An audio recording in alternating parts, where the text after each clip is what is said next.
For today's video ay tuturo ko sa inyo kung paano tugtugin ang kantang Pare Ko by Eraserheads. Kaya ngayon, play na natin yung verse 1. Pare ko, mayroon akong problema. Huwag mong sabihin,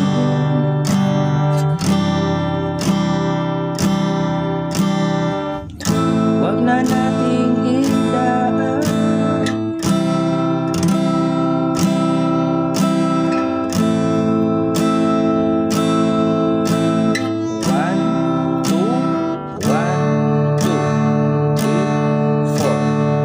Ngayon, play na natin yung chorus.